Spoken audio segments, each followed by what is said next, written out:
allez bien, c'est Marie de Combat Femme et coach à la reconquête de soi. Donc aujourd'hui on va parler inceste et violences sexuelles faites aux enfants. Pourquoi? Parce que je trouve que c'est un sujet qui est quand même extrêmement intéressant et on peut remarquer qu'il y a eu une évolution aussi au niveau culturel et la façon dont ces problématiques ont été prises en charge et déterminées par la justice. Donc j'ai voulu voir un petit peu dans l'histoire comment ces choses-là ont évolué. Et puis aussi voir un petit peu au niveau culturel et notamment au niveau de la psychanalyse parce que c'est vraiment quelque chose qui a encore un poids très négatif aujourd'hui et qui pose problème dans la prise en charge des victimes et aussi au niveau juridique parce qu'il y a encore des experts auprès des tribunaux qui sont en fait freudiens et qui vont du coup appliquer les théories de Freud qui sont extrêmement problématiques sur la question des violences sexuelles dues aux enfants et notamment à l'inceste puisque dans un sens en fait il permet en fait de donner une explication et surtout de justifier ces actes-là qui sont en fait totalement injustifiables. Et malgré le fait que ces théories ne sont pas basées sur des faits scientifiques, c'est important aussi de préciser qu'en fait Freud n'a jamais étudié les enfants et qu'il a changé d'avis en plus au cours de sa carrière et que c'était il y a 100 ans. Donc il y a 100 ans, ça pouvait sans doute s'expliquer d'un point de vue culturel au niveau de la société dans laquelle il évoluait, mais que 100 ans après, on continue à mettre en pratique et à expliquer les violences sexuelles ou certaines situations par ces théories, c'est extrêmement grave. Ces théories sont aujourd'hui totalement archaïques, ont été totalement remis en question par la science, par les neurosciences et du coup par les avancées sur le développement de l'enfant. Et pourtant, elles continuent à être largement enseignées dans les différentes formations. Personnellement, comme vous le savez, c'est une reconversion professionnelle que je fais depuis plus d'un an maintenant, en tant que coach, mais aussi en tant que thérapeute. Et donc, je me suis renseignée sur beaucoup de formations de psychothérapeute, notamment de psychanalyste, pour voir un petit peu les formations qui s'ouvraient à moi, celles que pour faire les bons choix aussi pour moi. Et j'ai éliminé beaucoup de formations parce qu'elles mettaient en avant Freud, parce que c'est extrêmement problématique pour moi. Et pour tout vous dire et être totalement honnête avec vous, c'est actuellement, je suis une formation qui me pose problème justement parce qu'elle se base sur Freud. Et je trouve ça totalement désuet et surtout extrêmement problématique. Et en plus, voilà, dans un domaine où je trouve que ça ne va pas forcément ensemble. Enfin bref, donc du coup, je fais beaucoup de blocages comme vous pouvez l'imaginer. Parce que je me suis énormément renseignée sur Freud, je lâche pas là ça comme ça sans raison. Et puis aussi forcément en tant que survivante de violences sexuelles dans l'enfance, c'est quelque chose qui me pose problème parce que j'ai parfaitement conscience que ce genre de théorie, ce genre de discours peut permettre à des pédocriminels en fait de lever les barrières qu'ils peuvent avoir en se disant non ok c'est normal de penser ça, c'est ok de passer à l'acte. Et je pense que du coup, ce genre de théories vont en fait contribuer au passage à l'acte des pédocriminels et elles contribuent aussi au fait que il y a très peu de pédocriminels qui sont jugés et qui sont condamnés actuellement en France. C'est moins de 10% de condamnation, c'est rien. Je rappelle quand même que selon la Civise, 160 000 enfants sont victimes chaque année en France de violences sexuelles et d'inceste. Ce chiffre il est énorme. On est en 2023, on est soi-disant dans le pays des droits de l'homme et c'est moi personnellement ça me choque énormément et je me dis que en plus dans le milieu intellectuel, je mets des guillemets parce que c'est des gens qui s'autoproclament intellectuels en fait, cette élite autoproclamée, il y a encore des discours pédophiles, pédocriminels. On a pu voir notamment, je reviendrai un peu plus tard, avec tout le scandale qu'il y a eu autour de cet auteur de BD. On en reviendra un peu plus tard dans la vidéo, qui montre que c'est un problème qui est encore d'actualité. Et puis il n'y a pas si longtemps que ça, dans les années 80, il y avait des gens qui étaient invités, des auteurs, des hommes politiques qui étaient invités dans des émissions culturelles et qui se vantaient d'avoir des relations avec des mineurs, parfois même avec de très jeunes enfants. Et des artistes, des chanteurs connus. Et c'est extrêmement grave parce qu'à ce moment-là, on trouvait ça limite normal, que c'était quelque chose, même presque, un truc qui faisait qu'on faisait partie de l'élite, non. Donc on ne peut pas revenir en arrière sur ce qui a pu se passer avant, mais ce qui est sûr, c'est qu'aujourd'hui, on sait les dégâts incommensurables que les violences sexuelles, voilà, les dommages que ça crée sur les enfants et sur les adultes en devenir. C'est extrêmement grave, ça pose vraiment, ça détruit totalement des milliers d'enfants, des centaines de milliers d'enfants, qui restent ensuite des adultes détruits parce que c'est très compliqué de trouver aussi comment se reconstruire, de trouver une écoute, qu'on nous croit. À partir du moment où on estime que c'est normal, ou en tout cas que c'est pas si grave, ben c'est très difficile après d'être pris en charge correctement, et même vis-à-vis de soi, de se dire qu'on a été victime, et qu'en fait, non, ce qui nous est arrivé n'est pas normal, non, ce n'est pas notre faute. Et oui, on a le droit à la justice, et oui, c'est normal qu'on soit pas bien à cause de ça, et que heureusement, il existe aussi des solutions pour guérir et se reconstruire. Mais c'est vraiment extrêmement problématique, donc j'ai vraiment voulu creuser tout ça. Donc je sais pas encore comment je vais organiser la vidéo parce qu'il y a énormément de choses à voir. Mais on va y aller déjà. On va commencer du coup par notre ami Freud, hein, que j'apprécie beaucoup comme vous avez pu le constater. Alors ce qui est important de comprendre vis-à-vis de Freud. Donc déjà, donc Freud, il est né, donc Sigmund Freud est né le 6 mai 1856 en Autriche et il est mort le 23 septembre 1939 à Londres. Et c'est un neurologue donc autrichien et qu'il est le fondateur de la psychanalyse. Donc en fait apparemment ces deux grandes découvertes, ce qu'on estime être ces deux grandes découvertes, ça va être du coup la sexualité infantile et l'inconscient. Donc vous imaginez bien que déjà la notion de sexualité infantile elle est problématique, parce que ça veut dire qu'on part du principe qu'un enfant a une sexualité, que l'enfant est sexualisé dès la naissance. Donc ça on va y revenir aussi, j'en avais déjà parlé sur la vidéo concernant l'OMS. Que c'est une notion qui est extrêmement problématique et qui n'est pas vraie en plus scientifiquement c'est pas voilà, on a prouvé que c'était absolument pas le cas, que oui l'enfant naît avec un sexe anatomique mais voilà, pas avec des pulsions, des désirs sexuels, ça vient bien après au niveau de la puberté. Donc tout ça déjà, le fait de partir de parler de sexualité infantile, vous vous rendez bien compte que c'est extrêmement problématique à ce niveau-là. Voilà, après ce qui est important de comprendre en fait, c'est que Freud au départ, il partait du principe que la plupart des psychonévroses, hein, il parlait de névrose à cette époque-là, notamment observées chez les femmes, en fait s'expliquaient par des violences sexuelles qu'elles avaient subies durant l'enfance. Donc à ce moment-là, il estimait que le fait d'imposer des relations sexuelles à un enfant, c'était de la maltraitance, c'était quelque chose qui allait causer un mal-être psychologique, psychique profond, que ça allait pouvoir expliquer même certaines maladies mentales. Et donc au départ, il était plutôt sur cette théorie-là. Cependant, il va changer en fait à la fin de sa vie.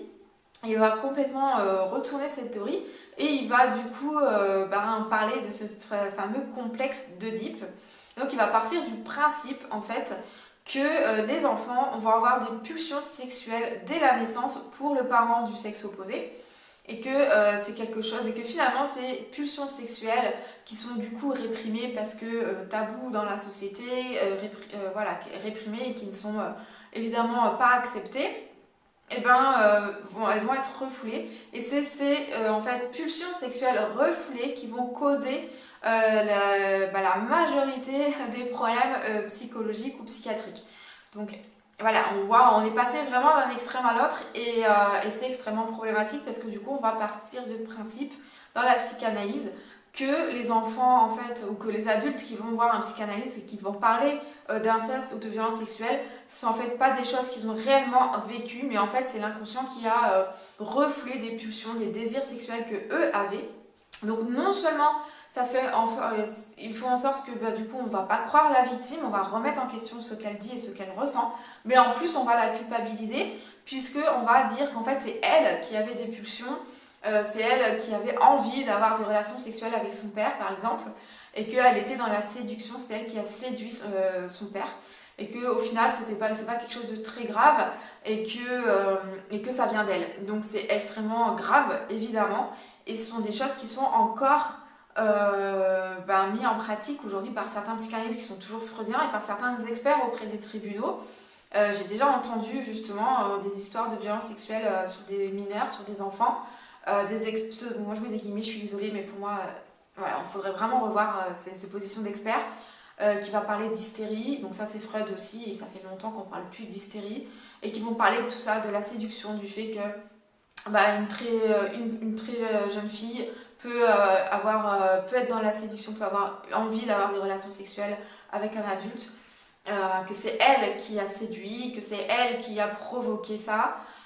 C'est extrêmement grave, ou alors on va estimer aussi qu'elle peut avoir de toute façon être consentante, et voilà, donc tout ça, ça part de là, et donc c'est évidemment extrêmement problématique, comme vous pouvez vous en douter. Donc progressivement, entre 1913 et 1923, en fait, il va introduire la notion de différents stades de développement. Donc le développement de l'enfant va s'apparenter à des pulsions sexuelles, donc puisqu'il y a le stade oral, le stade anal et le stade phallique.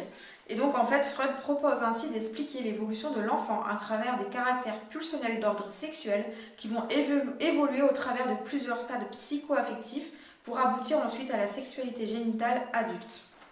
Voilà, donc c'est ça Freud. Et en fait, c'est vrai que c'est extrêmement problématique. Et puis il va partir du principe, en fait, selon le complexe d'Oedipe, que du coup le désir d'inceste chez la fille serait constructeur, alors que chez le garçon, il doit en fait s'en défaire. J'ai même pas les mots pour dire ce que je peux ressentir par rapport à tout ça quand je lis ça. Je trouve que c'est extrêmement grave. Donc il faut savoir aussi que il y a beaucoup d'auteurs, beaucoup de spécialistes qui ont étudié tout ça, qui ont étudié Freud, qui ont étudié l'histoire, le contexte historique dans lequel lui il a évolué. Et donc à Vienne, à cette époque-là, il y a eu énormément d'affaires en fait, de violences sexuelles en fait, sur les enfants. Donc beaucoup de personnes de l'élite de Vienne avaient des relations sexuelles avec des enfants, ou même avec des relations même incestueuses avec leurs propres enfants. Et ce serait notamment le cas du père de Freud, en fait, qui aurait eu des relations incestueuses avec, je sais plus, sa sœur, je crois, voire même ce frère. Alors, bon, ce qui est étonnant, c'est qu'a priori Freud, on ne sait pas, mais si tous les autres enfants ont été victimes, lui, il a certainement été victime aussi, même si on n'a aucune preuve de ça. Donc c'est vrai que ça pourrait expliquer ce revirement, en fait, par rapport à donc, le contexte dans lequel il a évolué, la société dans laquelle il a évolué. Il y en a beaucoup qui avancent ça. Mais on aurait pu dire, ok, ça peut se comprendre selon voilà, c'était il y a 100 ans, vu le contexte historique dans lequel il était, ok.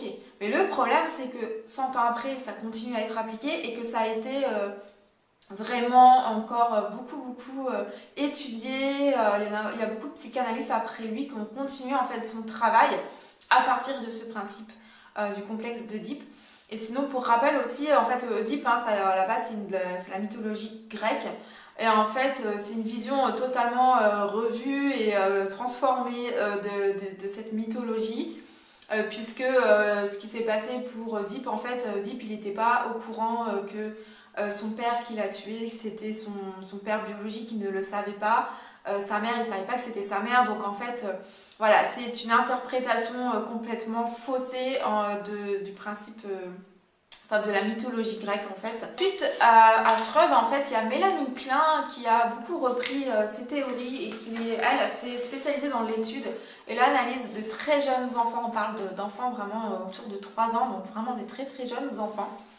Donc elle est née le 30 mars 1882 à Vienne. Et elle est morte le 22 septembre 1960 à Londres. Et donc c'est une psychanalyste britannique. Donc en fait, elle se forge une réputation à travers l'exploration des stades les plus précoces de la psyché infantile, stade pré-oedipien. Donc en fait, elle va développer une technique d'analyse sur les enfants, mais on peut se rendre compte, alors déjà c'est des enfants vraiment très jeunes de 3 ans, et finalement elle va interpréter la situation avec sa vision théorique à elle, et elle va du coup leur mettre des idées, des choses en tête qu'ils n'ont pas en réalité. C'est sa propre interprétation et des choses complètement basiques, et finalement ça devient un délire total quoi. Les enfants de toute façon à 3 ans ils n'ont pas les mots pour exprimer des soi-disant pulsions sexuelles, tout ça. Donc ce sont des choses qu'elle va interpréter, qu'elle va analyser, mais en partant déjà du principe que le complexe d'Oedipe, que les stades en fait, de développement de l'enfant qu'on a vu auparavant développés par Freud, c'était des faits avérés. Donc en fait, du coup, elle part de ça et elle les colle en fait à ce que va dire ou au comportement de l'enfant, je vous rappelle, 3 ans. Donc effectivement, on peut se dire que ces études sont pas forcément, sont un petit peu biaisées quand même, hein, parce que je pense qu'il n'y avait pas de, pas de place à d'autres interprétations en fait. Donc par exemple un petit gamin de 3 ans qui joue aux petites voitures, qui va se faire que deux voitures se rentrent dedans, elle va interpréter ça comme un geste sexuel, comme un acte sexuel entre les parents, tout ça. Voilà, je veux dire, quand on lit ces études, c'est quand même assez, ça fait peur. Franchement, c'est flippant. Donc, du coup, elle analyse en fait, elle s'est spécialisée dans l'analyse des jeux et des dessins des enfants, puisqu'à cet âge-là, ils n'ont pas les mots encore pour s'exprimer. Mais voilà, elle part avec. Vous savez, c'est pour tout, hein. Si on part avec un filtre déjà de départ, et on en a forcément, hein, parce qu'on est forcément influencé par nos vécus, par notre éducation, notre culture. Mais plus on a un filtre épais, plus on voit les choses que à travers ce filtre-là. Et en fait, du coup, on ne peut pas faire une analyse qui soit totalement objective. Et là, je pense que c'était effectivement le cas avec Mélanie Klein. Donc, ce qui est quand même assez grave, c'est qu'au fil des décennies, elle va dépeindre la psyché enfantine comme un monde de cauchemars scatosexuels où domine le sadisme absolu. Donc, c'est des trucs où on a l'impression, ça sort d'un film. On se dit comment on peut adhérer à ce genre de choses. Voilà, et du coup, on part du principe que l'enfant, c'est lui qui en demande en fait de sexe, qui du coup en demande d'inceste, c'est lui qui va provoquer ça, ça n'a rien à voir avec l'adulte, donc en plus on déresponsabilise l'adulte. Bon, je suis désolée, mais ça pose quand même problème. Donc ensuite, on a Lacan aussi. Donc Jacques Lacan, lui, est né le 13 avril 1901 à Paris et il est mort le 9 septembre 1981. C'est un psychiatre et psychanalyste français et il a donné naissance à un courant psychanalytique, le lacanisme. Donc lui, en fait, c'est lui qui a sacralisé l'inconscient.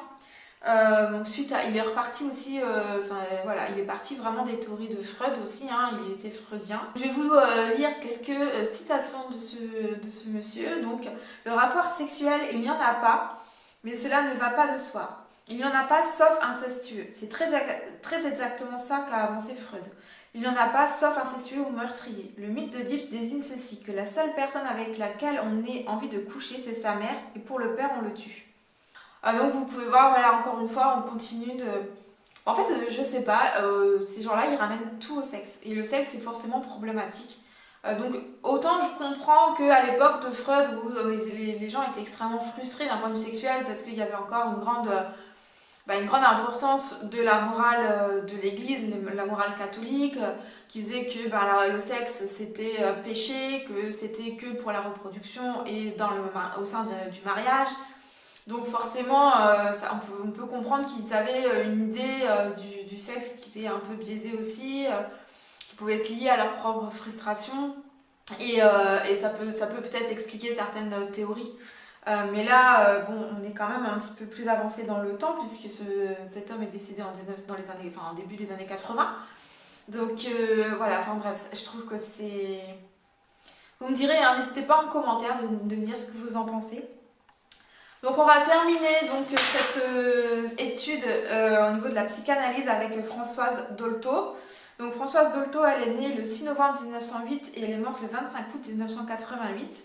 Donc c'est une pédiatre et une psychanalyste française qui s'intéresse particulièrement à la psychanalyse des enfants et au domaine de l'éducation. Donc elle est extrêmement connue, je pense que Françoise Dolto, vous en avez toutes et tous entendu parler. Elle a écrit aussi beaucoup de bouquins sur l'éducation des enfants. Honnêtement, elle a pas dit que des choses, elle a dit des choses aussi très très intéressantes pour son époque. Le fait qu'il fallait aussi considérer l'enfant comme une personne. Et donc, parce qu'à cette époque-là, l'enfant n'avait pas le droit de parler, n'avait pas le droit de s'exprimer. En fait, il n'avait pas vraiment de droit à l'enfant. Et elle a permis quand même de changer ça. Donc, après, je pense qu'il n'y a personne qui est tout noir ou tout blanc. Je pense qu'il y a toujours des choses... positives et des choses un peu plus compliquées. Donc elle, en fait, il y a plusieurs choses en fait qui lui ont été reprochées concernant justement la violence sexuelle faite aux enfants. Donc en 1977 notamment, elle a signé une lettre ouverte à la commission de révision du code pénal pour la révision de certains textes régissant les rapports entre adultes et mineurs. Et en fait, elle estime que les mineurs devraient être capables de pouvoir donner leur consentement et que ça ne devrait pas donc être interdit automatiquement par la loi, mais que ça devrait dépendre du consentement des mineurs. Donc voilà, donc ça a fait débat à ce moment-là. Il y a plein d'autres personnalités qui ont signé cette tribune à cette époque. Donc il y en a quand même beaucoup qui disent que en signant cette tribune, en fait, c'était la porte ouverte à la pédocriminalité, que c'était estimé que des enfants pouvaient avoir des relations sexuelles avec des adultes, alors qu'elle, a priori, d'autres personnes, dont sa fille, la défendent en disant que non, en fait, ce qu'elle voulait, c'était qu'il y ait un débat sur l'âge légal du consentement, et qu'elle estimait qu'un mineur de 15-16 ans pouvait avoir des relations sexuelles avec un adulte de 19 ans, 20 ans, par exemple, quoi. Voilà. C'était évidemment pas par rapport aux très jeunes enfants, et que c'était que dans certains contextes. Mais après, c'est vrai que c'est très dangereux en fait d'avancer ça aujourd'hui, on le sait, hein, le consentement ça reste une question qui est extrêmement problématique et assez compliquée au niveau du droit, mais c'est vrai que voilà, si on veut protéger les enfants, on doit partir du principe qu'un enfant ne peut pas consentir à une relation avec un adulte, tout simplement parce qu'il y a déjà une relation d'autorité en fait qui est déséquilibrée de base. Et donc le consentement ne peut pas être éclairé, ne peut pas être vraiment un vrai consentement en fait, entre guillemets. Donc c'est de ce principe-là qu'on part. Donc ensuite, elle a aussi eu des propos concernant l'inceste qui étaient problématiques, donc je vous les lis. C'est dans une interview de 1979 où elle dit « Dans l'inceste père-fille, la fille adore son père et est très contente de narguer sa mère. Il n'y a pas de viol du tout, elles sont consentantes. C'est l'interdit de l'inceste qui valorise la sexualité. Cet interdit intervient quand l'enfant désire l'inceste, c'est-à-dire entre 3 et 13 ans environ.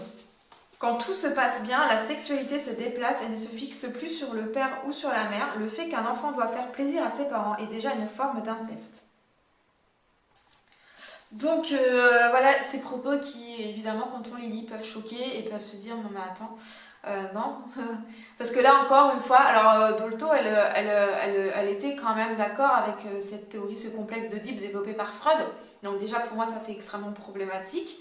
Parce que pour moi, si tu défends cette théorie-là, ça veut dire que quelque part tu défends ou tu légitimes l'inceste. C'est très difficile de faire autrement, je trouve en tout cas.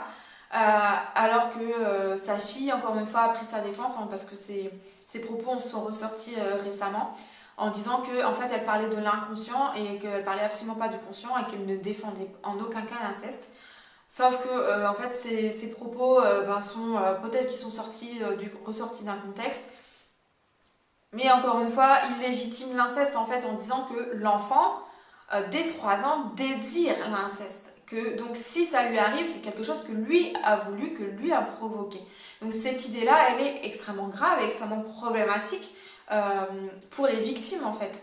Donc c'est vrai que, ok, peut-être que c'est sorti de son contexte, peut-être qu'elle parlait de l'inconscient, mais ça pose quand même problématique et c'est pas très clair en fait. En plus, conscient, inconscient, la plupart des gens, ils savent pas faire la différence.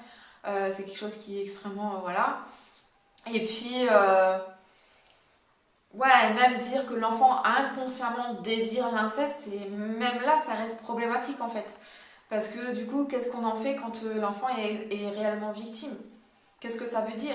Et à quel moment on estime qu'il est réellement victime ou à quel moment on estime qu'il a eu ce qu'il voulait, entre guillemets. Enfin voilà, vous voyez ce que c'est...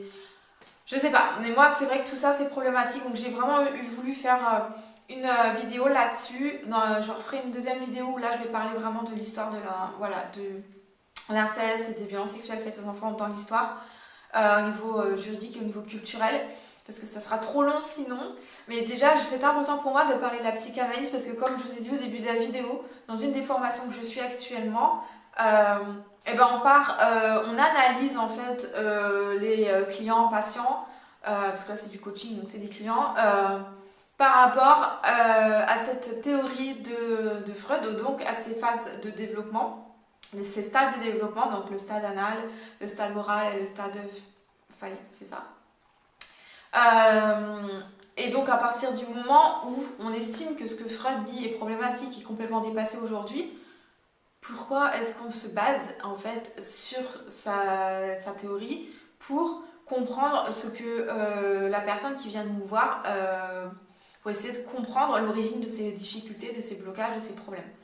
En plus, je trouve que quand même expliquer tous les blocages, les problèmes qu'on peut avoir dans notre vie en tant qu'adulte par des pulsions sexuelles dans l'enfance, je trouve que c'est un petit peu réduire les choses quand même. Hein. Je pense qu'il y a quand même beaucoup d'autres choses qui rentrent en compte. Et je trouve que c'est du coup quand même assez grave. Et ça... Il y a encore des psychanalystes du coup qui remettent en question la parole des victimes. Donc je pense honnêtement qu'en tant que victime de violences sexuelles, si vous en avez conscience, parce qu'il y a aussi l'amnésie traumatique, mais si vous avez conscience d'avoir été victime de violences sexuelles, je pense que le psychanalyste c'est pas forcément la meilleure personne à aller voir, très sincèrement. Aller voir peut-être un psychologue, un psychiatre si vous avez besoin de traitement, si vous êtes en plus si vous souffrez de dépression. Aller voir des thérapeutes qui sont spécialisés dans le psychotrauma, qui sont spécialisés dans des méthodes telles que l'hypnothérapie, le MDR, l'EFT, les TCC, l'IFS, voilà, tout ça ce sont des méthodes thérapeutiques qui fonctionnent très bien sur les psychotraumas dus aux violences sexuelles dans l'enfance. Et franchement, mais surtout poser toujours la question de savoir s'ils ont été formés ou s'ils sont sensibilisés à cette question-là et au psychotrauma, parce que c'est des questions qui sont extrêmement spécifiques. Et je pense que les psychanalystes, même s'il y a des psychanalystes, tous les psychanalystes ne sont pas freudiens, mais et apparemment, de ce que j'ai vu durant mes recherches, en fait, c'est vraiment très propre à la France. C'est-à-dire que dans les autres pays, ils ont beaucoup plus remis en question Freud, alors que en France, les psychanalystes, ils sont encore très très attachés à Freud et à ses théories. Alors je sais pas trop pourquoi, alors après il faudrait un psychanalyste qui analyse les psychanalystes, pourquoi ils sont autant attachés à ça. Après je pense que Freud il a aussi apporté beaucoup de choses quand même, hein, il a apporté énormément de choses notamment sur l'inconscient, mais après je trouve que ces explications sur... Et je pense pour moi que la première topique, donc la première théorie qu'il a développée était la bonne en fait. Hein. On sait aujourd'hui que subir des violences sexuelles dans l'enfance, ben oui, ça provoque énormément de troubles, voire de maladies mentales, psychiatriques, des troubles psychiques très graves. Et donc on sait que c'est à l'origine d'énormément de problèmes.